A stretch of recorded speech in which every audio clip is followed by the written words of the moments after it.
Hey, Sox fans. Welcome to Good Guys Talk Back, a local fan-centric Chicago White Sox podcast, hosted by Nick Murawski and Pat Hester. Hey, Sox fans, welcome back. It is Good Guys Talk Back. This is a fan-centric Chicago White Sox podcast. Yes, we're still talking about the Chicago White Sox. I am Nick Murawski. This is episode 282. We do this live every Sunday night at 9:15 on the Good Guys Talk Back YouTube channel. Join us. Vent with us. This is a Sox therapy session. Hopefully, it makes you feel a little bit better. It's gonna be tough. We got our work cut out for us. As this White Sox team is just in historic fashion, day after day after day. We took a week off. It's good to be back. With me, as always, my best friend, diehard Sox fan in his own right, Mr. Pat Hester. Hello, sir. Nick, hi, how are you? Can this be the shortest show of all time? Is that possible? I mean, what in God's name can we talk about? What in the world is there worth expounding any kind of energy, anger, passion about over this team? It's unbelievable. It's laughable.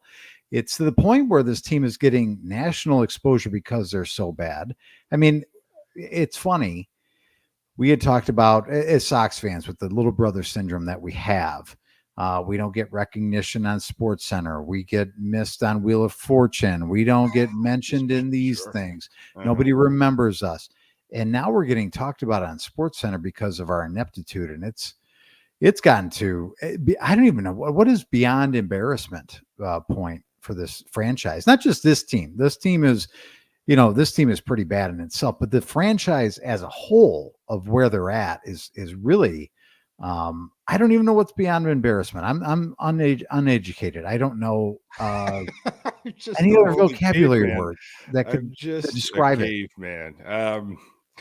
Well, catastrophic. I mean, anytime you throw the word catastrophic in front of anything, you've made it just absolutely 10 times worse than whatever you were describing before. So catastrophic ineptitude, perhaps, is where you're going with this. This is beyond words, Pat. This is, you're searching for words, and it's tough to come up with the right words to really describe it as a diehard Sox fan. Now, I'm sure baseball fans and just humans that maybe not humans, just not AI, not any kind of androids that have been sent back in time to kill John Connor, but just the humans. The human race. I mean, anybody, even if they're not following the sport of baseball, you could say, hey, this team on the south side of Chicago, they've lost 20 games in a row. And people would say, how is that possible? I don't follow baseball at all, but surely there could have been an accidental win in there somewhere.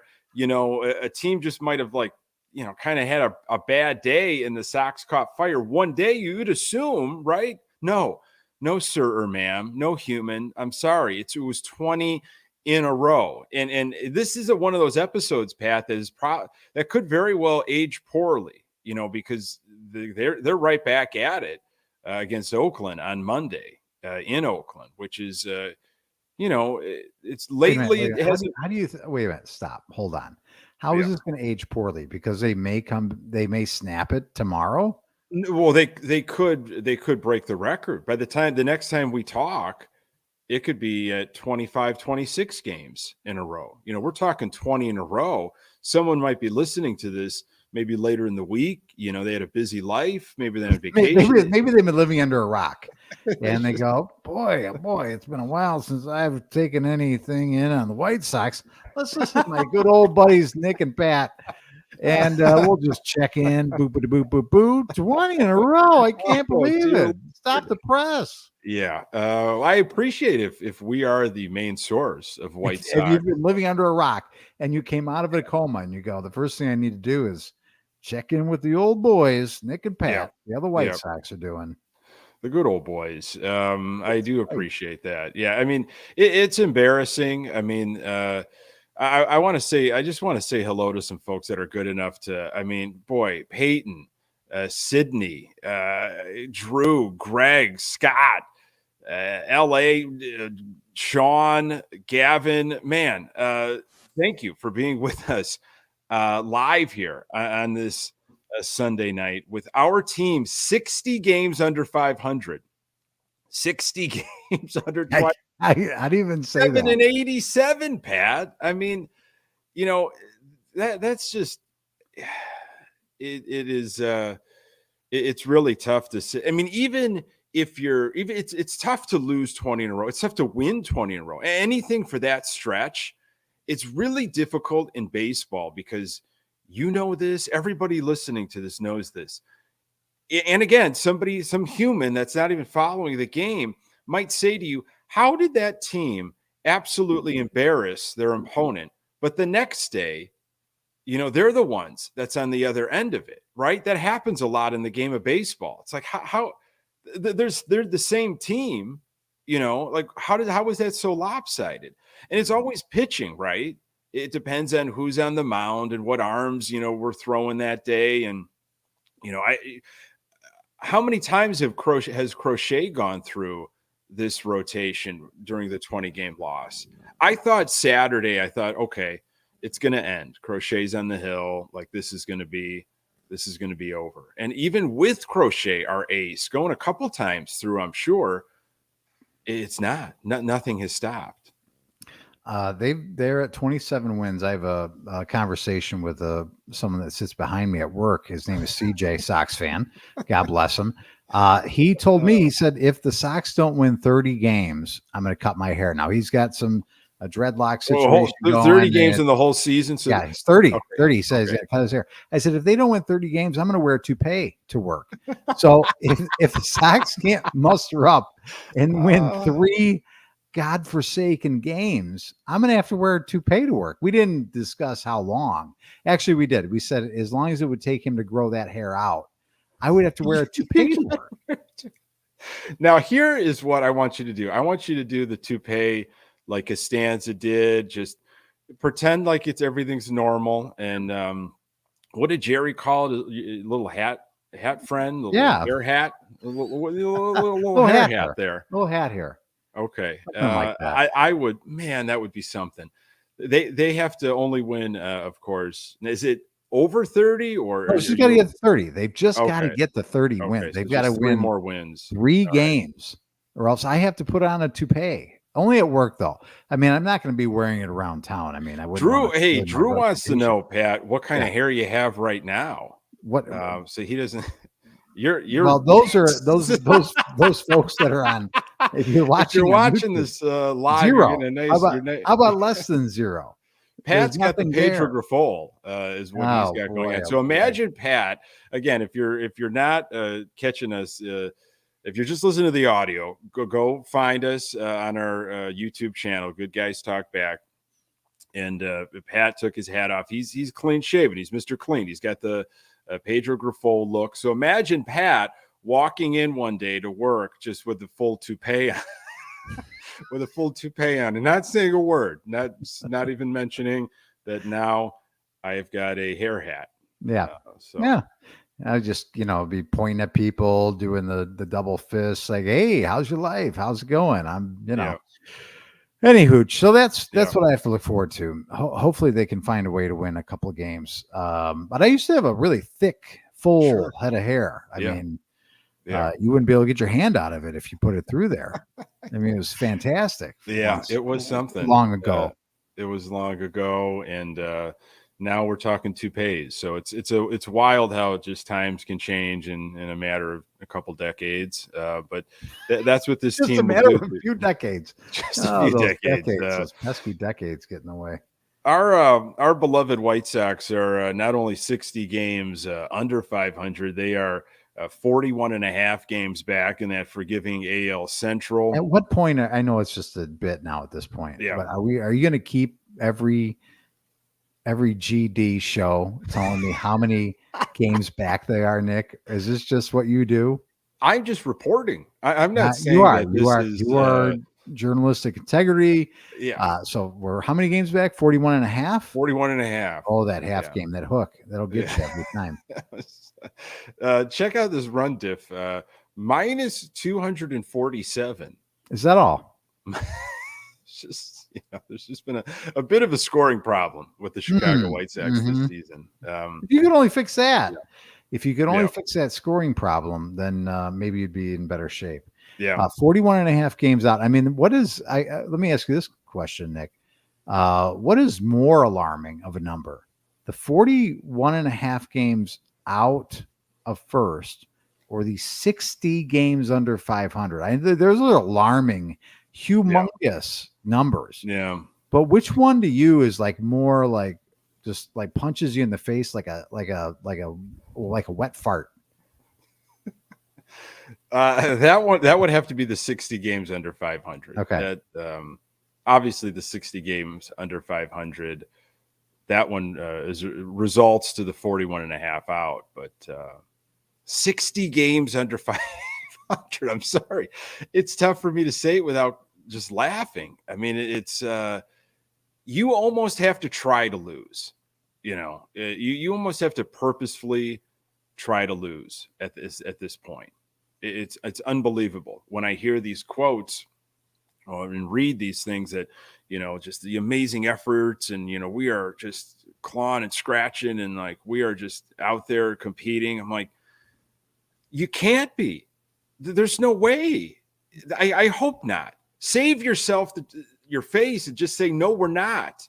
Because if that is your effort, if that is your best effort and you are 60 games under 500, 40 and 1/2 out, who's going to want you after this year? It's like looking at the baseball resume. Are you, you were part of that 2024 White Sox team. That was your best effort, huh?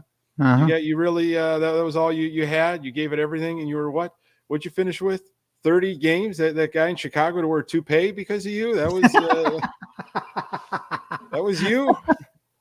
I mean, oh my God. So you and I mean, we talk a lot, obviously, a lot of text back and forth, but we like to do this show and make it as organic as possible. And I like to do as little prep as humanly possible too. So that means that you kind of run the show, right? You do all the rundown, you get all the quotes.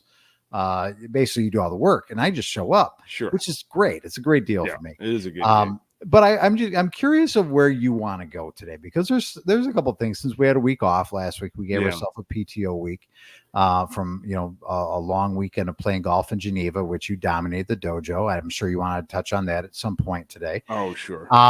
But is it where do you want to go first? Is it the meeting of the minds, the big meeting? Yeah. The numerous rumors now that the firing of Pedro is getting real and it's happening. Or is there still things we talked about with Schriffen and the score in terms of that feud?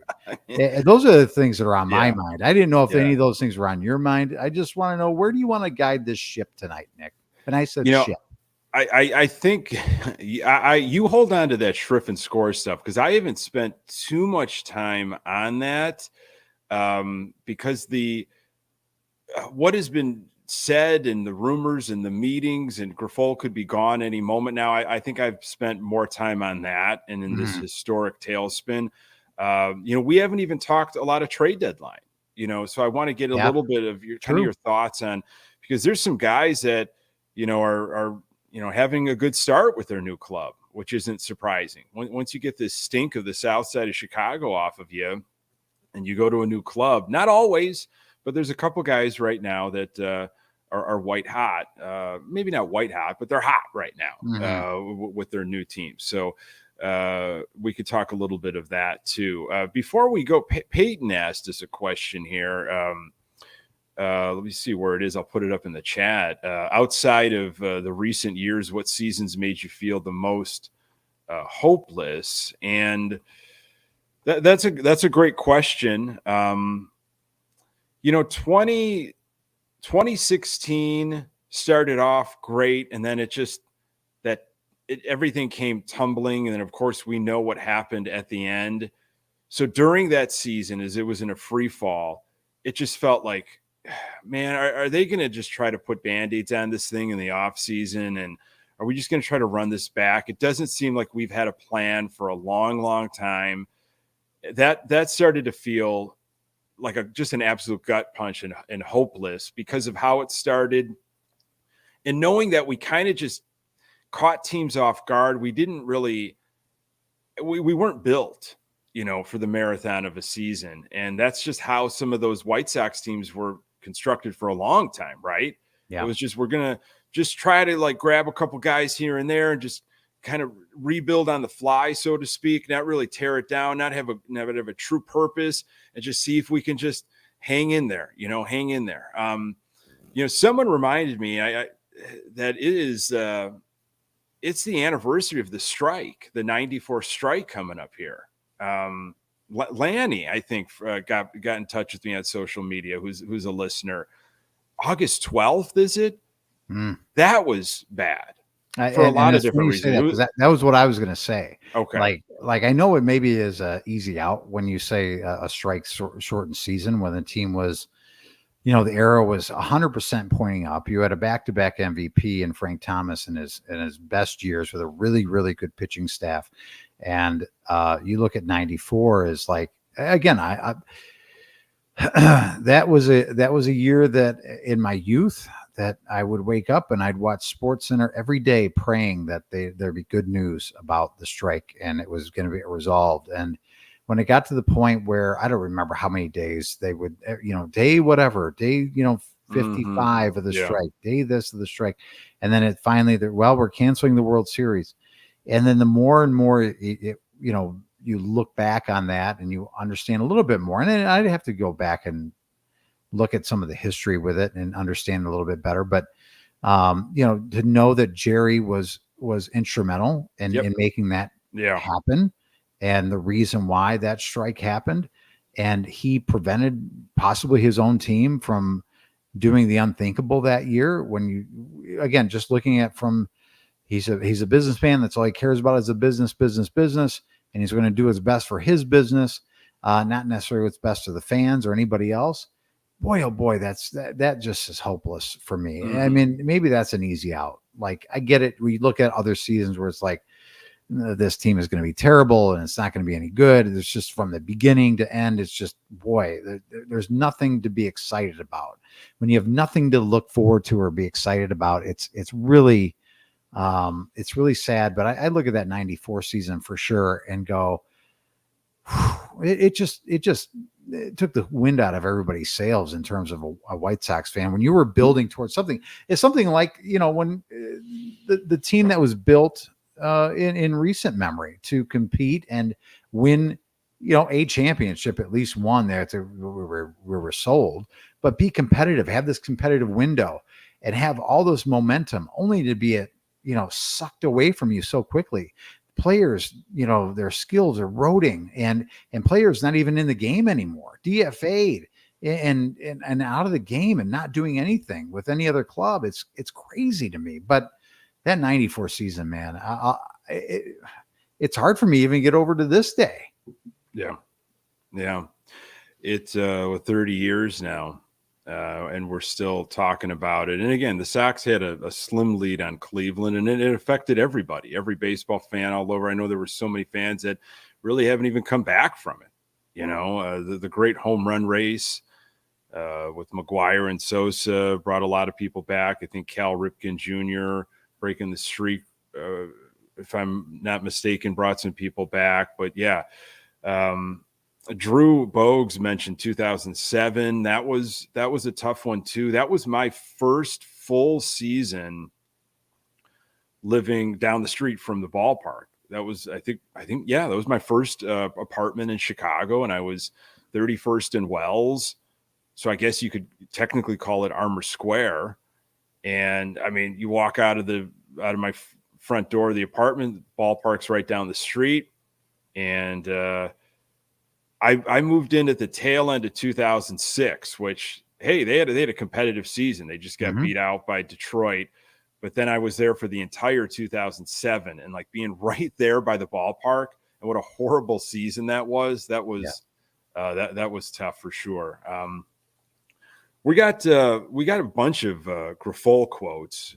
Thankfully, you provided some, and so many great people, sending some my way, and also Pat, I had a lot of people check in with me this past week, wondering if because there was no show, if we pulled the plug on this program.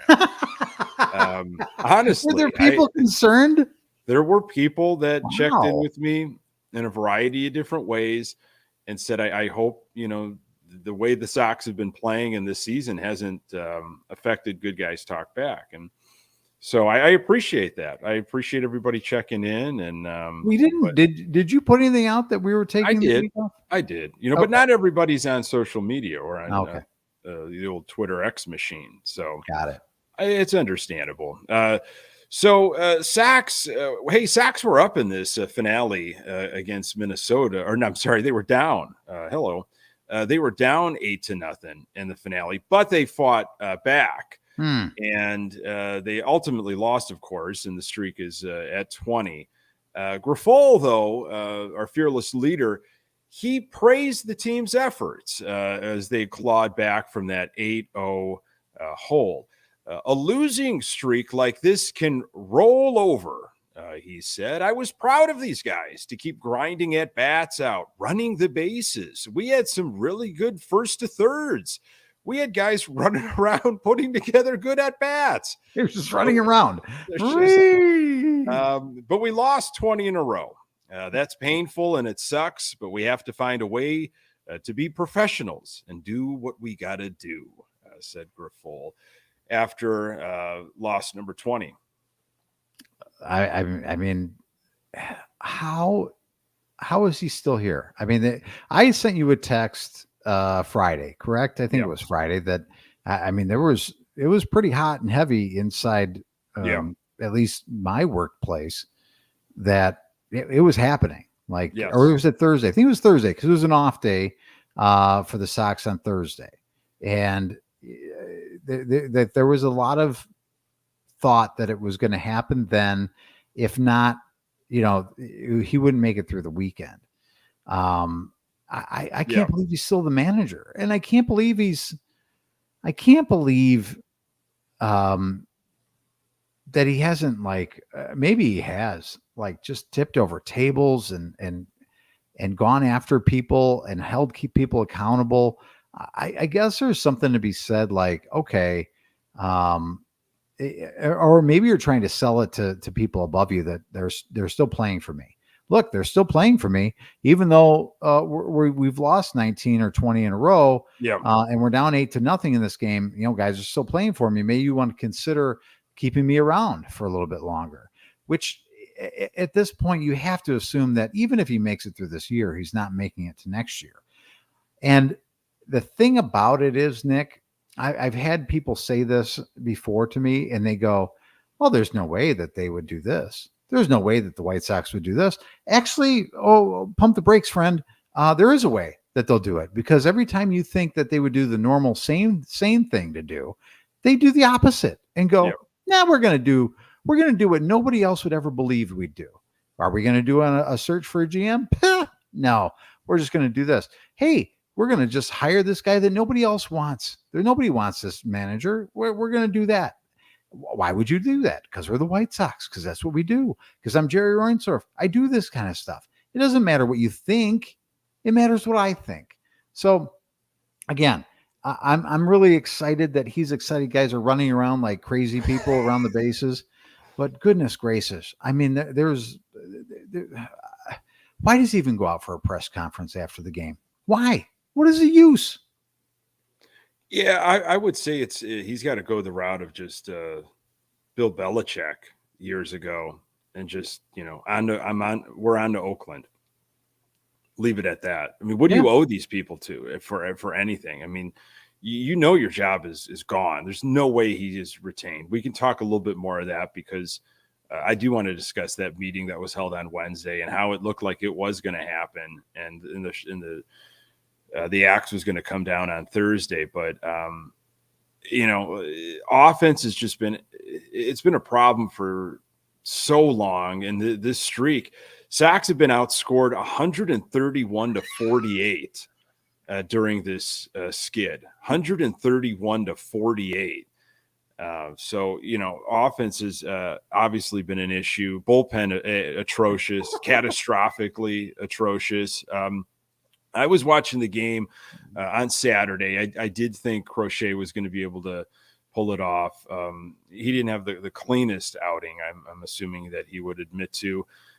But I'm watching something in the outfield between Benintendi and Robert. I mean, there were other things going on where if somebody just happened to be watching that game, they're like, "Oh, I see how this team has lost 19 in a row now."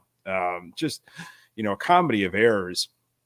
But there's a ball hit in left center, and it's Benintendi's ball. I mean, they talked about it on the post game, Thomas and Guillen and everybody. And I'm watching this, and I'm like, unless Robert, we don't know, unless Robert calls Benintendi off coming in from center, heading to left field. And Benintendi looked like he just took like a banana curl and like kind of was like, "Oh, okay, I guess I'm not going to get it." And Robert, that was a run for Robert. I'm sure he could do it. He's a gazelle, but Benintendi just, he looks like he has no clue, and nor does he want to figure out what's going on. He looks lost. He looks apathetic. Robert, I mean, what has he really done since the trade deadline? It feels like, oh, I'm going to be here. All right, I'm turning the engines down. Yeah. He just doesn't look like himself. I mean, he was starting to catch fire a little bit before the trade deadline. So just that moment, that little microcosm of, hey, this is what Sox baseball has been like during this streak and this season. It's just sad to watch. How does that not? How are you not on the same page out there in the outfield? Well, I mean, the thing about it was, I remember 2 years ago when they announced that Benintendi was going to join the Sox, and I thought it was a really good signing at the time, because you look at it and you go, okay, we've got a left-handed bat, we've got a guy that can actually play the outfield. You're looking at Eloy Jimenez now solidifying himself as a DH every day, and you can get rid of that ridiculous situation where the guy wants to play in the outfield because he can't do it. And you thought, okay, this is a professional baseball player. He may not be a superstar, but I think we'd all to a White Sox, man to man, woman to woman, would say, boy, I can live with at the time. I can live with Andrew Benintendi being my everyday left-handed, left fielder, right? Because you think, okay, there's going to be a solid, at least better than what we've had, right? With Eloy, you think, boy, this is going to be like head and shoulders above what we've had. And what it's turned into is a guy that really has been one of the worst defensive left fielders in all of baseball, if not the worst. I mean, I can't remember, somebody sent me a video at work, and it just kind of highlighted all the how awful Andrew Benintendi has been. And he's by far metrically been the worst outfielder, I think, either if outfielder or just left fielder, either one, in all of baseball this year. I mean, how can that be? How can a guy that you thought that was going to just be at least be average? Again, I'm not asking to be a superstar, but just be average. I mean, he's been terrible, woeful, awful, anything full that you can be. He's been that. And for Robert, man, I'm going to tell you what. There's a guy right there. It looks like has believed in the hype in himself, has really put zero effort into trying to become better. It's again, outside looking in, has been often injured, and again, I don't think he'll ever live up to what we thought we were getting. We salivated over the YouTube videos of him in the minor leagues, and couldn't wait for him to get here, and rightfully so. But it just seems like he's kind of shut. And I sometimes, Nick, I almost don't blame him. It's like, can you blame somebody for not getting up and wanting to put a full effort in, for one, for this manager, two, for this organization? I mean, he's only human. But again, that's his profession. I guess he should be better than that. But at some point I go, I guess I don't blame you, dude. I mean, I wouldn't put my balls on the table for this organization. Yeah, that's I guess depending on who you talk to in terms of eras of baseball, how things are probably, there's so many things that are different from obviously decade to decade to decade. But when you think about it, and you and I have talked about the advancement in pay, that players have gotten over the years, specifically with the Sox. Aloy, who's gone now, but Aloy got paid early.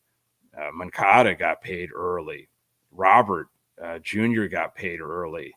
Big time, and on one hand, it was kind of exciting of, okay, we're not screwing around here. We are signing these guys, and we're getting them. We're not messing around with playing time or anything like that. It's like, here's your extension. You've been paid. We want you on this roster, helping the Chicago White Sox out. We believe in you. And that was exciting. But now sometimes when I think about it, it's like, oh, wow. What was there? It wasn't merit-based, that's for sure. It was like, we just want to make sure you're here. We just want to retain you. But you haven't done much of anything for us. And now I'm thinking, I mean, what was there an incentive issue? You hate to think that way, but it went bad in so many ways for lots of different guys that, wow, we're supposed to help take this team far into the playoffs for many seasons. Well, those were Rick Hahn specials, all those deals that were done. And again, at the time, I think we applauded them because we thought, wow, we're going to get out of our own way a little bit here, because, you think about this organization and not paying guys, and especially not paying big money deals. But listen, let's avoid that right now. Let's kind of roll the dice a little bit. We think that these guys are going to be fantastic for us. We can sign them up now, and it's going to probably save us money in the future. So you start thinking back then about, and I know we've talked about it. It's like, wow, we've banked all this and we've done this, and now we still have money we can roll into X, Y, and Z. We never rolled money into X, Y, and Z. And the money that we did pay to guys, I agree with you. It's made them compliant or complacent, not compliant, complacent. And they really haven't put a lot of effort into getting themselves better. And, got a little bit has to do with it. Maybe a little bit more than a little bit probably has to do with the injury issue that they've had as well. But boy, oh boy, I don't think that if I'm the owner of this team, I don't do that again. First of all, I want to pay on future performance a little bit, but I also have to have a little bit of, show me a little bit of something too, before I start handing out multi-year contracts for not any performance at all. Yeah. Greg and Matt had some good comments of that. I tried to put them up in real time here, just on why that could be one of the reasons why Jerry will not. So there's a lot of reasons why Jerry's not going to spend money, but that example could be limiting now. And also that situation we just went through, this past rebuild, of why fans are so jaded, are so bitter. We'll talk, trade deadline in a little bit. I mean, I wasn't terribly excited at all about what was coming back. And I don't know when I will get excited, if that's even a possibility. I'm just tired of this 18-year-old, 19-year-old, they're raw. You never know. They've got a plus this. And if they just kind of stop. Okay, you're talking about an organization that doesn't know how to develop bats, that doesn't know how to develop offense. Stop talking about what could be in several years. And we got them for this. It's like, I need players that are impactful and are ready to go. And I know we weren't necessarily going to get that from the guys that we traded this past deadline, but sorry, I got a little ahead of myself. I'm just a little steamed about it still, and what the future holds.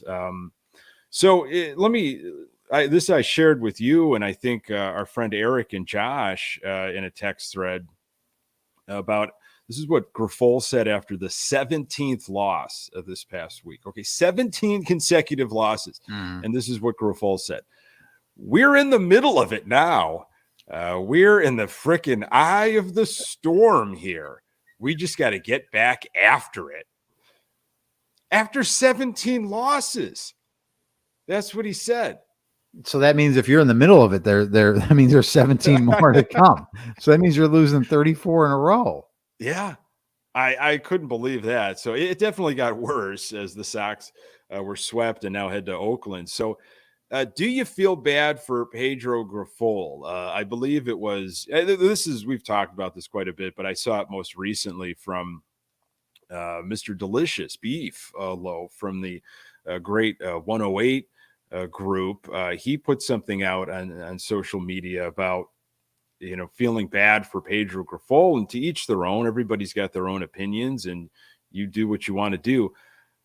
There isn't a single molecule in my body that aches and feels bad for Pedro Grifol. But buy the ticket, take the ride. You wanted this. You wanted to be a Major League Baseball. You knew what kind of organization the White Sox were. You were in baseball for a long time. In the AL Central, you've got people in the business, what was going on with the White Sox. You knew what you were getting yourself into. Okay. I feel bad for maybe his family that they have to take on this stink and the things that are maybe said to them or how they're affected because, Pedro Grifol is absolutely horrible at this job, but I don't feel bad for him at all. And I don't want him to even if it's a bad record, even if it's the record of losing, 24 in a row. I don't even want his name affiliated with a record. I just want him gone. Get him out of here, remove him, and let's try to move on. I don't really necessarily feel bad for him. It's uncomfortable to watch him speak. It's uncomfortable to listen to even you reading the quotes that come out of his mouth. But I don't necessarily feel bad for him. Yeah, you know why I don't feel bad for him? Because I don't feel like he's ever held, anybody accountable. Thank you. He's allowed this to continue to go on. He has not built on what he said were his pillars to success. And we've talked about it a billion times, the winning between the margins, the better base running, the better defense, all that stuff. It's gotten worse under his tenure. There's not much really there to like about a Pedro Grifol. I mean, I'm sure he's a wonderful human being, and I don't wish bad things upon him, but I can't feel bad for him. And the fact that he continues to go to bat for ownership and go out of his way to say good things about Jerry, I don't feel bad for you. I've got that ready whenever you're ready.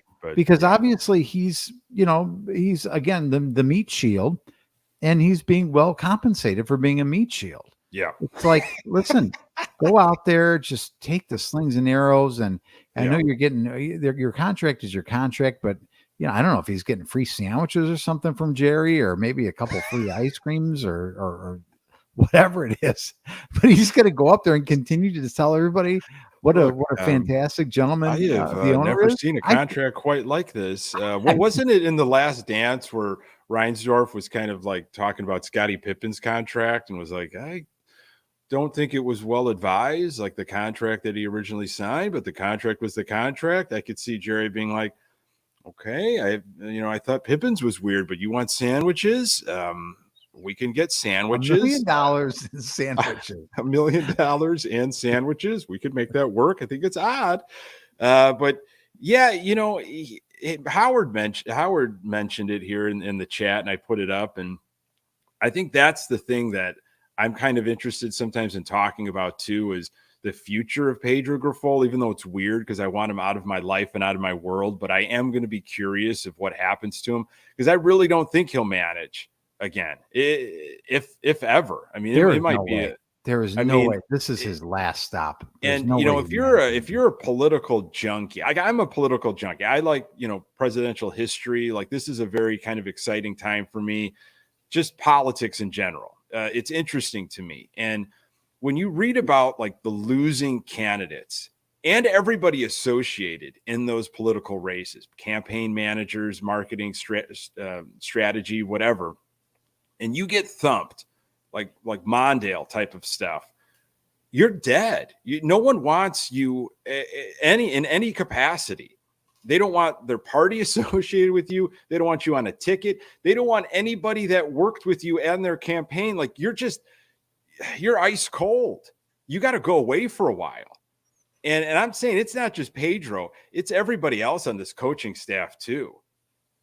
They're all associated with this horribleness. Pedro's the meat shield, but you got, everybody else that's in that dugout. They got to answer to this season. I'll bet you dollars of donuts Ethan Katz is still the pitching coach next year. I don't even know what that means. Like, how many donuts does it? I mean, I'll bet you dollars to donuts. Well, it's fun to say. I will say that. But it's we'll just have some donuts, and I bet you that he's still the pitching coach. And I can't point to a lot of things and go, oh, Ethan Katz has got to be gone.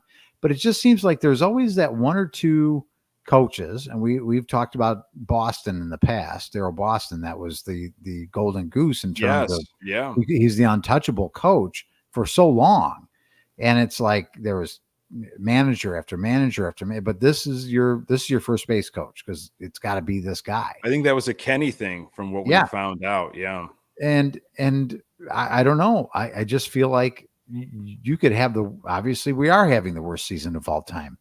But Ethan Katz, I believe, will be the pitching coach because that's how this organization does it. They hold on to pitching coaches until apparently they want to not be a pitching coach anymore. Yeah. I feel like everybody, should just be canned and just start fresh, and whatever manager they bring in, give them, complete permission. But here is one of the Pedro comments regarding Jerry that happened just recently. And there'll be more in the Pedro Grifol quote of the week. There are two quotes of the week right now. And one of them has got some Jerryisms in it. So this is Pedro on JR. I know in my heart what his intentions are. I know what he wants to see this organization do, and those are my feelings. Take it how you want to take it. I've had enough conversations with the man that I know what he's looking for, and I know what's in his heart and what he wants for this organization and the fans of Chicago. And, it's our responsibility to give it to him. And if we don't, well, he's got to make decisions. That's just the way it is. That was Pedro Grifol talking about Jerry Reinsdorf. Jerry's heart. Oh, that big, what's lovable in that heart? Oh man, too bad that heart hasn't attacked him to this point. But maybe tomorrow. It's interesting that again you go out of your way to do that when you have a contract. You're going to get paid either way, right? Whether you get fired or you don't get fired. I think that Pedro's got to know. I mean, the rumors have been out there all weekend. Since Thursday, as I mentioned, that this guy is not long for this world. I mean, for the White Sox world, for the White Sox world, they're not going to launch him out into the stratosphere. Well, I mean, Elon Musk can put him in one of his rocket ships, and here we got somebody for you. Wow, just blast him out tomorrow. You're such a bad manager. We have to get you off this planet, friend, and just get out. Yeah. I mean, why not? That would be great. I mean, that would sell out the stadium. Come on out. It's going to be launch. Pedro in his space night. How about that? That would be, I'm sorry I asked for the sandwiches, Jerry. Is this because of the sandwiches? I mean, that would be great. Instead of fireworks night, we're going to launch the manager to the upper stratosphere. That would be lovely. Yeah, it tickled me so much I can't even remember what I was going to say now. Well, it's a hell of a thought. They had this meeting on Wednesday, according to Bob Nightingale, and all the minds got together and they decided that Pedro was going to continue to manage. There was an off day on Thursday, and that's why we all thought, I felt it in my plums that this was going to go down. Like I just felt it. Day off, he won't even travel. He won't even head to Minnesota. Let Montoya do it. It's over. I want to know like what was said and what the reasoning was. And it just makes no sense. Because if you're saying do better, okay, Well, he just got swept. And it sounds like he made the trip, according to Daryl Van Scoven of the Chicago Sun-Times. He made the trip to Oakland. So he didn't do better. So what was what were was it, just so you're gone at the end of the year? I mean, talk about, a long goodbye. Talk about a lame duck manager. That's a long time, At this point, I can't imagine the reason why you'd want to continue to have him be around. I mean, at some point, and I think we've talked about this before as well, Nick, at some point, if you have any respect for Pedro, you kind of try and let him go with some type of dignity and grace. Like, let's not let the most consecutive losses be on him of all time. Let's get him out before that happens. Let's give him a little bit of, he's been, again, a good soldier for us. He's been the meat shield. He's defended the organization. He's done everything we've asked him to do. He's been probably the worst manager of all time, the worst that we've had since Terry Boom Boom Bevington. But we're gonna let him go with some dignity and grace. There's no reason. And you could probably, and to play devil's advocate, you go, what's the difference? What's the difference if we have him here? And you could say, well, we don't want our young players to be touched by this guy and all that kind of stuff. At this point, it doesn't matter. This organization and this team has got so much stink on it.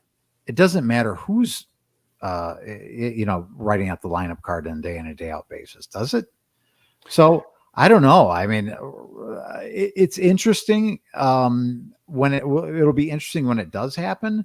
Now it's just kind of like, it's not like nobody's going to be surprised. But then the question is, why didn't it happen before the trade deadline? Why didn't it happen, after the first month? I mean, did you really need more? Well, everything is done ass backwards. Look, why did Kenny and Rick stick around? Yeah. And they got to mess around with the trade deadline last year, and then they get canned. Why'd you even let them do that? Why were you letting them affect the organization for years to come, and they were going to be gone in a couple of weeks? I don't get I don't get how they do things. I mean, that's an understatement. To stick with maybe presidential themes, instead of getting canned or impeached, if this was, political world, maybe he should just resign, save some face that way, and just say, you know what? I can't do this to the organization anymore. I can't do this to the team. I can't, and just walk away and just leave right before the streak. What would you do? You're a manager. You've got, you've banked, I think he's getting $1 million a year, right? So he's got over $1 million that he's accumulated from this organization. And again, it's not in terms of baseball managers, it's not like it's a ton of money, right? But it's probably more than you've ever made in a year. You've been in baseball a long time. You've probably made a pretty good living at being a coach to this point. And there's dollars left on the table, Nick. And I'm not sure how these contracts work. If it's spread over 12 months, or it's just the 6 months during the season that you're getting a paycheck. I'm not sure how it all works 100%. But at some point, you go and sandwiches. We're reminded. And sandwiches. You got to get all the sandwiches. You want to make sure they're fresh. Do you give up those dollars? Right. Look, if you resign and in your contract, it's like if you quit, you're out. You're the money's gone. There is no money. Then that's probably not something that I would do.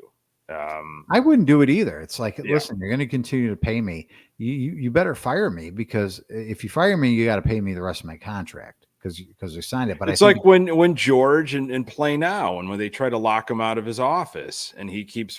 Maybe that's what they've been trying to do. They've been, boarding up the manager's office, and he just keeps tunneling through the ducts and sneaks in. He still keeps showing up because he's like, if I show up, I get the whole thing. Okay, that's the problem here. Yeah, I guess I would just continue to cash checks and just say, well, I'm never going to manage again, ever. This was an experience. I'm going to take a couple of years off so people forget who I am. I'm going to go away. I'm going to get a toupee, okay, and just kind of be incognito, so no one knows who I am.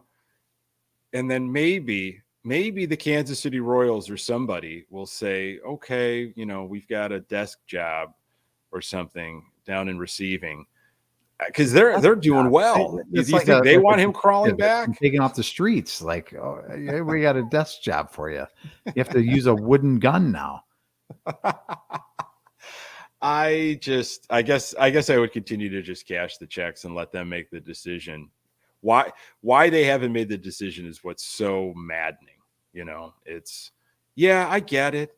It's not like it's going to change wins or losses, but when you have something that's just eating away, get it out. Get it out of your body, off your body. Get it. Just do whatever you can to cut it out and try to start fresh. Did you just go Dave Coulier on me and say cut it out? I didn't make somebody mentioned it's not just $1 million, it's $3 million. $3 million. Okay, I apologize. I gave some people some bad information. Regardless of the fact of what the dollar amount is, $3 million, I don't think in today's baseball for a manager is a lot of money. So he's still, I think, on the lower echelon in terms of managers, but I could be wrong. He's probably getting paid $2,999,000 too much, in my opinion. Yeah, it's still it's a nice chunk of change, and I think he was doing well for himself. As a baseball lifer, whatever monies he was making, and so hey, he wanted to manage. Heavy is the head that wears the crown. I just don't think he was. I get it. There was a lot of things against him. He's still the manager, but I think his days are limited. There was a lot against him in terms of this team and all this other stuff. You can make a lot of excuses, but you could just tell he just didn't quite know what he was doing. He didn't know how to get things back on track. And especially after last season and all the hype and all the talk and all the reinventing. This is after all of that. Remember those conversations in January and February we were having? Oh, look at, we're going to be winning on the margins, the FAST acronym, and they're bringing in these little speedsters, and we're going to be running bases, and we're going to be just catching people off guard, and we're going to be playing good baseball. Everything's going to be fundamentally sound. You better watch out. Wow. 60 games under 500. Well, and even think about it, not even this year, Nick. Think about when he was brought in. I mean, he inherited a team, again, that underachieved terribly. That was a 500 team that everybody and their brother said, listen, it's just got to change the manager. It's got to be different than TLR, and we're going to be fine. And I think you and I were deceived by a Pedro Grifol when he came in and thought, wow, this is exactly what we need. He's going to be a guy that's a little bit younger. He's going to be able to connect better with younger players. Now the Tony La Russa stink that was on this ball club, and the old man syndrome, and the Geritol that was in the locker room is gone. And now it's like Pedro, and we're excited about it. And I don't know, we fed into it. It's like, okay, it's not Tony anymore. Thank goodness. It was something different. Right? And Rick couldn't get the smile off his face. He was so excited to finally have his guy. This is the guy I've been waiting for. I was assigned the last guy. Now I've got my guy and my team. It's all coming together. It's all coming up Millhouse. And here we go. And this is what we got. So again, the guy didn't endure himself to the ball club. He didn't make anybody better. He's made more people worse than better. And the things that he was supposed to be able to fix, which were the fundamental type stuff, again, got worse somehow. It's amazing how they got worse. So since the last time we talked, and you and I talked about it because the news popped up when we were up in Eagle Ridge Resort, beautiful country up there. AJ Brzezinski was rumored to be a serious contender for the 2025 managerial spot. This is what AJ said when the rumors started percolating last week. Would I take the managerial job? I would love to interview for it or have the opportunity to try to fix the organization because it's not good right now. But this is interesting to me that this kind of came out of nowhere. They have a manager. Would you be interested, excited? How would you feel about AJ Pierzynski getting the job? I mean, if you did your due diligence and went on a search for the best possible manager and it landed on AJ at the end of the day, and you've done everything you could do, and you've brought a lot of different people in, and you don't just interview people because you think that they're going to be the next manager or GM for your team, whatever you're interviewing for. It's like, give me some feedback on the organization. What would you do? Like, this is an opportunity for you to learn about yourself from the perspective of other people. So bring other people in, even if you really don't have any intention on hiring these people. Bring them in, get the free information. And again, I'm fine if it's AJ Pierzynski. That's great. That's fine. It's going to be wonderful and it'll be fun and it's a great story. And I think at least it'll get fans interested. And I believe in him as a baseball mind. That's great. But don't do it like you've always done it. Don't do it like, okay, we've already made our decision. We've interviewed 0 people. We've identified AJ because he raised his hand the last time he wanted to be interviewed, right? Before Pedro got hired. Don't just not go through don't be lazy. Don't be, and Ozzy, that name. I mean, yeah, that name will be there. Absolutely. Don't be lazy. Interview people, interview many, many people, and then come to the decision and go, you know what? If it's not AJ, if it's not Ozzy, but it's this person because X, Y, and Z, fine. But don't be a lazy organization anymore. You're a better organization if you bring in differing ideas, at least through the interview process, and ask those questions, Pat. You will learn a lot about yourself as an organization if you want to listen.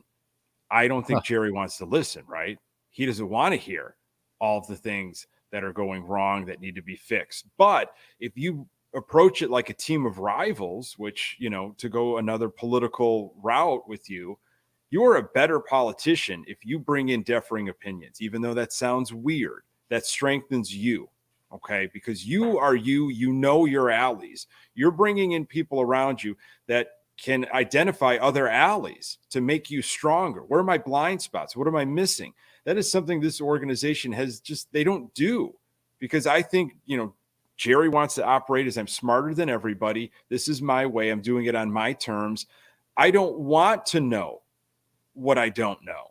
And that's ultimately the issue and has caused what we're talking about right now. It almost makes you wonder how he's been so successful as a business person to accumulate the wealth he's accumulated and have the pull that he has, not only in baseball, but in the NBA with other owners and the relationships he's built and what he's done, because he's been very successful. But to be so obtuse, to listen to things and try and, maybe step back and go, I love the game of baseball. He's a big fan of the Brooklyn Dodgers, a student of the game, but I don't think he knows what he's doing when it comes to running a baseball team. So maybe I should step back a little bit and hire people that seemingly know what they're doing. And if it doesn't seem like they know what they're doing, maybe I should move to a different direction as people that do know what they're doing. And if I get that wrong, I'm going to try again, instead of letting people continue to be in jobs for 20 and 30 years to just be churning out the same results year after year. I mean, that just doesn't seem like it's the way of a successful business person, but he's somehow done it. He's somehow done it, and we are going to see another round of this. I guarantee it. I don't know when. They won't do a managerial search, obviously, within season. Montoya will just be pushed over to the gig, and then we'll see if they decide to do a search. They certainly didn't do one for the GM, and we blasted that big time last fall or end of summer, whenever that was exactly. And it just that's the other thing that just eats at you as a Sox fan. it's not only the play and the limitations during free agency and the poor ownership, but it's these outside of the box thoughts. Well, our organization isn't going to operate like that. They're going to be lazy, to your points, and that's what really keeps you up at night.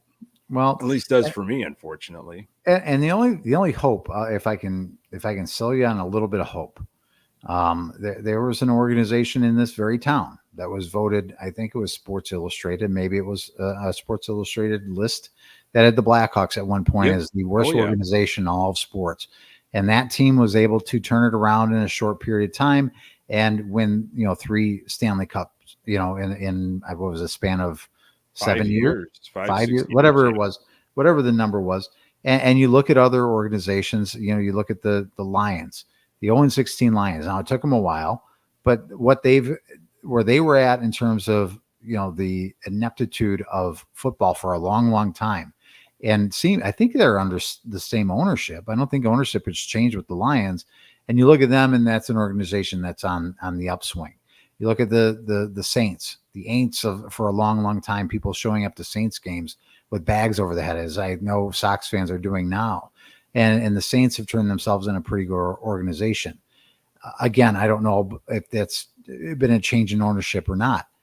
That's the only thing I can look to is like there's been other teams and other organizations that have been just the absolute god awful worst of all time, seemingly, and have been able to turn themselves into something that's at least respectable. You know what hurts the Sox so much is the inability to draft high. With the new rules and everything put in place, we're not getting that number 1 pick. The Orioles, which look where they're at right now, they feasted on that top pick. And again, it's not a guarantee, as we found out. Just because you've got a blue chip doesn't mean anything. But those number 1 picks, man, they could be special. And the Orioles were horrible for a stretch, and they took advantage of it. And they are hitting. Like, you've got a new guy coming up almost every other week. Got to have a open-minded ownership. You've got that's progressive, that's forward-thinking, that's ready to spend money, that wants to do everything different than what the White Sox are currently doing. So, yeah, it's possible, but there are so many things that need to fall in line. And I struggle to make a correlation, if that could be possible for the White Sox. But we're going to go a little overtime, if you don't mind, Pat. Oh, as long as you're paying double time and a half, my friend, yeah, I'll stick around. Absolutely. Sandwiches, more sandwiches. So we'll talk a little trade deadline. Not spend a ton on this. It's been covered by everybody. It's old news, and we're not the experts on some of the prospects coming back.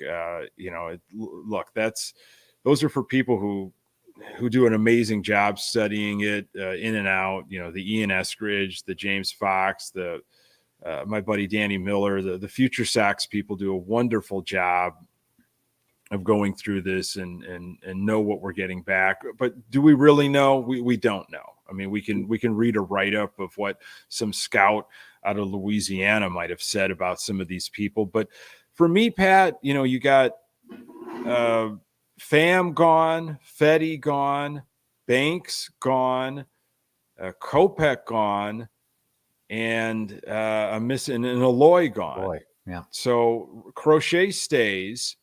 Robert stays. I was a little surprised about Kopech, but I had a feeling some organization was going to say, you know what? Hey, if we can get a fireballer and just have them at our disposal, like we've got prospects to give, like the Dodgers, it's no big deal. I was underwhelmed at what the White Sox got. I mean, the big chip is Vargas, who had 3 hits in the finale today in Minnesota. Has got a home run in this past series. He's the major league ready guy. He's the only major league ready guy. We got a lot of scratch off lottery tickets, and that's what kind of bugs me about it. Now, the collection of guys that we traded, I knew weren't really going to bring much back. I thought Fetty was the guy that might be able to bring the most with one more year and the way he's pitched and everything that he rediscovered in KBO, and it's lived up to it. It's able to transcend into Major League Baseball. But I don't know, Pat. What, like, did you look at that trade deadline and look your chops like, wow, okay, this was good. I'm excited now.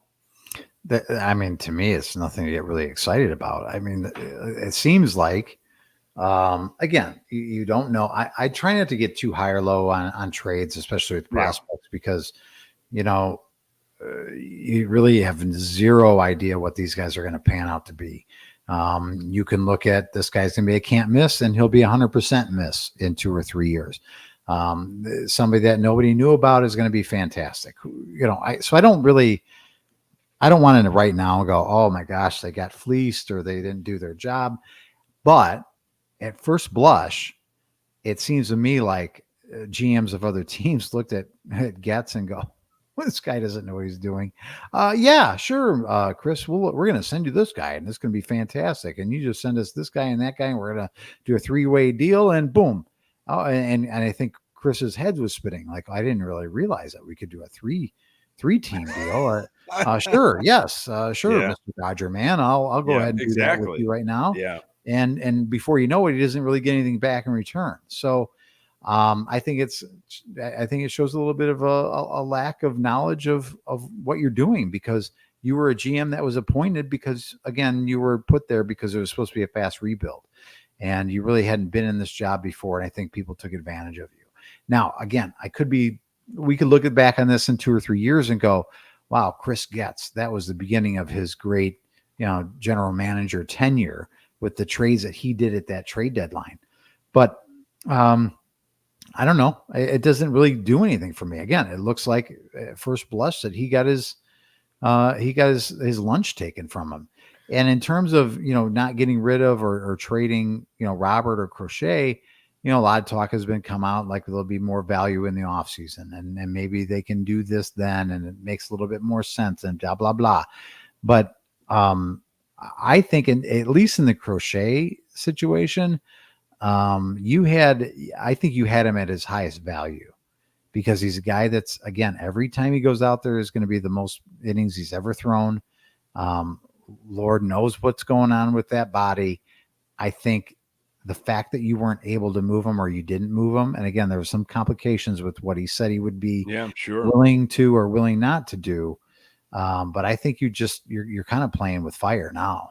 To think that he's going to be fantastic in the offseason, or he's going to make it much longer, and he's going to be injury free. Again, even without his injury history, he's a pitcher. Pitchers in this day and age go down all the time. So I don't know. I think you missed an opportunity there.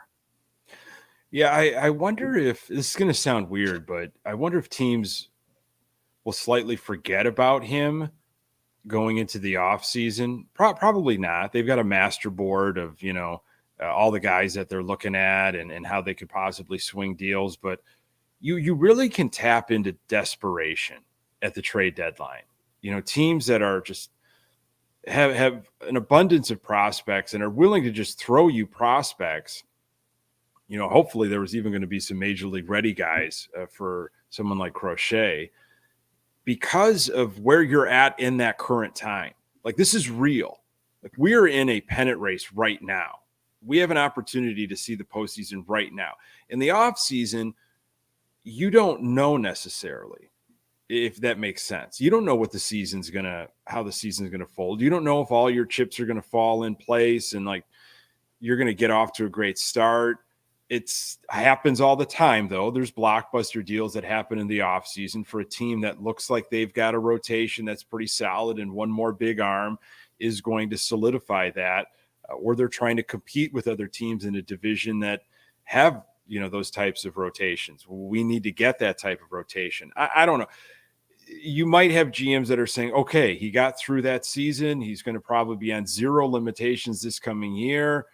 That was what we wanted. Now we're ready to pay the entire farm. I look at it a couple different ways. It seemed like it was going to happen. Boy, it really seemed like it was going to happen. It would have been disappointing. I want them to invest in Crochet. I think ultimately he will be gone in the offseason, though. I just feel it now. Well, I think it's almost a foregone conclusion, in my opinion, because again, I've gone back to what I thought about Crochet, 3 or 4 or 5 weeks ago. If and I'm wrong about it, but I thought if you keep Crochet, it means this rebuild isn't going to be as long as you think it is, right? But now that you seemingly have nothing in terms of positional players, there's no reason to believe that this team is going to turn it around in the next 2 or 3 years. So to me, there's no reason to really hang on to Garrett Crochet. I'd love to say, let's sign him to an extension and let's build around him. We've got some young arms coming up, but you don't have a full roster around him, and you're just going to waste his years like you're wasting Robert, which again, he hasn't really done too much to really impress me this year. But I don't know. It's unfortunate because I think most fans were hoping for and maybe not most fans, but a lot of fans were hoping if you're going to trade this guy, give me the wow, we got all these potential great players back in return, like a Herschel Walker-esque type of trade. But that didn't happen. So now you kind of roll the dice into the offseason, I suppose. And it might not have happened because Chris Getz doesn't know how to make it happen. Maybe he just felt like, I'm unsure of myself. This is our biggest asset. And I don't know. I don't want to screw it up. I mean, that's something there that maybe he's going to reflect on this trade deadline. Maybe he's going to be better prepared. I don't know. Why would he worry though? Because even if he did screw it up, it's not like he's getting fired. That's true. That's always the right. That's why I would tell Chris. It's like, Chris, don't be afraid to fail because you're not getting fired. Yeah, look at the last job is safe. General managers. Exactly. Your job's intact. You were assigned this job for a reason. Maybe just for his ego, just for him personally, not necessarily how it affects the team, but for his ego. I'm sure he's got an ego like Han did, and he wants all those slaps on the back of, you won, man. You won that deal. You're the king of the trade deadline. And it just kind of builds his resume a little bit. But you have a good point there. He's got nothing to fear. He should be the most comfortable person in Chicago in terms of job security. Yeah, Trey mentioned it in the chat and about the comments, and Pat touched on it at the beginning when we were talking about it. It was a big deal. It was a big deal, those comments that he made. If he's going to pitch in October, he wants a contract extension. Wow, you could look at that in either, that'll be something that we'll be picking apart, I'm sure, in the off season when we reflect a little bit, and he'll be talked about quite a bit in December during the winter meetings. I can't blame the guy for trying to have some leverage, right? As a player and as trying to negotiate. I get that, but GM might say, "Hey, guy, this is your first year pitching. Okay, I don't know if you're going to be able to withstand the off season, let alone the 2 more years you have on your current deal and whatever extension you want." You know what I mean? I get it. Listen, but I don't blame a guy for trying to create some leverage on his behalf. I don't. He doesn't have to be loyal to this organization or the next organization yet until he gets a contract extension, in my opinion. There's a part of me that thinks that he said all that because he just wants to stay in Chicago, and he just sabotaged his own trade. Right. He wants this maybe on the north side. Maybe he hopes that eventually he'll pitch for Who the knows? Cubs. Maybe he just bought a place and he's like, I love the place. I don't want to move. How do I do this? How do I maybe he wants to be a Schaumburg Boomer? Schaumburg Boomer. Maybe he wants to play with the Slammers. Well, there's plenty of opportunities in the greater Chicago area. Yeah. Should I name a couple more minor league teams in town? Around no, town? I think I think he'll make it somewhere at the major league level. But yeah, I mean, we'll see. Okay. I've got a couple Pedro Grifol quotes of the week for you. Thank you so much for everybody sticking around with us here late on Sunday night as we lament over our beloved White Sox losing their 20th in a row, 60 under 500. Appreciate all the comments, all the check-ins. I appreciate you passing this podcast along to Sox fans in your life. Continue to subscribe to that YouTube channel. We really That does more good than you know. Set your notifications, smash the like button, all those fun things. We're on Twitter X at Good Guys TV, and this is something that we like to put out on a weekly basis if we're not golfing up in Galena. So here's one little nugget for you. Pedro Grifol quote of the week. Number one, Grifol has that 1 year left on his contract, and this is how he thinks of everything here, about maybe this is just going to be his last. Maybe he's not going to see a year 3. I don't really think about that. I don't have control. My contract says I will, and I'm going to work tirelessly every single day as if I'm going to be here next year and 5 years after that. My responsibility and my vision is put this organization in a place where we are playing meaningful games every day. Of course, I want to be here. This is what I've dreamed of all my life. This is what I have a passion for. This is what I think I'm good at. Whether the record displays it or not, I think we're in a better spot than what people think we are, even if that's hard to see. That was your first Pedro Grifol quote of the week. This is what I think I'm good at. Maybe like an assessment, a survey you could take on yourself, and maybe there's a guidance counselor that can work with you and say, maybe you'd be better as like a carpenter or something. But anyway, good for him for thinking he's good at managing. Yeah. That's popular these days. You have those professional development days and you get those surveys of what do you, be honestly, like, what do you say you're good at? Where your growing edges? And so that is fun to think that he believes he's really good at this managerial thing. Okay. This second one, the Pedro Grifol quote of the week, number 2, comes out of the whole Jerry stuff, and I believe this is the one that you brought me to my attention, Pat, after the meeting. I think maybe Pedro trying to save face. I don't know, but this is Pedro Grifol on Reinsdorf. You know what? I've said this before, and I'm going to say it again.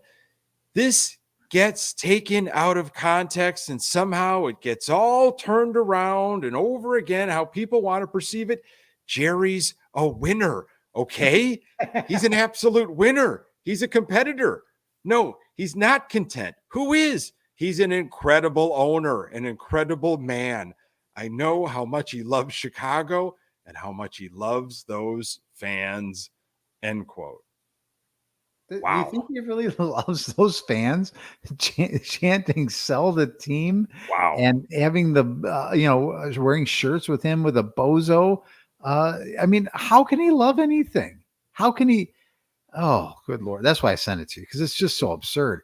I mean, he's, again, how many sandwiches do you need to give the guy for him to say something like that? Just say, Pedro, we want to get you out of here. Can we just, how many sandwiches it take to just get you out? Just leave, please. And on your way out, can you say something good about Jerry? We'd really, really appreciate it. Here's a couple packets of mustard to go with your sandwich. Well, I didn't think he was going to make it to Oakland. He apparently is in Oakland. So I would say that the next time we record, Pedro Grifol is not the manager of the Chicago White Sox. When? By tomorrow? The next time we record. So next Sunday. Time we record. Yeah, we'll be talking about it. All right, I'll just for ratings. Sure. I'll go Oppo. I mean, if it hasn't happened to this point, I think they'll maybe win a game between now and then. I hope. Otherwise, I'm going to start sizing up toupees and seeing what fits. So, you could do fighting, that. as Pedro says. You say no, I say he'll still be around, because you know what, Nick? If he's gone, how are we going to end the show? We have no Pedro Grifol quote of the week. What will we do? Oh my goodness! We'll just have to end it. Hey, don't take a dip and end it.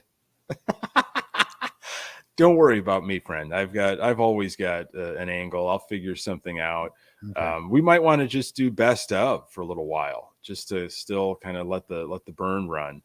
the best of from Pedro. But if you do get a toupee fitted, make sure that we get that on the Good Guys Talk Back YouTube live to the I don't channel. even know where to get a toupee. Where does one buy a toupee? I remember, I just feel like, when Larry David and Curb Your Enthusiasm, he had a tire issue and he's just kind of like at the side of the road. He has no idea what he's doing. Just, do you know, what do I suppose? I'll give you $200. Just tell me what I'm supposed to do, how to change this tire. I could see you walking around Chicago downtown, just asking people, excuse me, do you know where I get a toupee? Somebody help me out. They have shops for toupees these days. I mean, where do you go? Yeah, I mean, there might be some sort of hair clinic or something. There's a lot of like different supplements I think people are taking that just, but you're going to need a full on. You might have to just go to, a costume shop. Halloween. Okay. You're gonna have to go to a Spirit Halloween costume shop and just pick out, a favorite, something that looks great. And thanks. This is going to be fantastic. 3 games. That's all I got to do. It's just 3 games over the next 2 months. Can they win 2 games, Nick? Yeah. Well, we'll see. Right. We will see. But always a treat, Pat. I feel better. Thank you so much for this.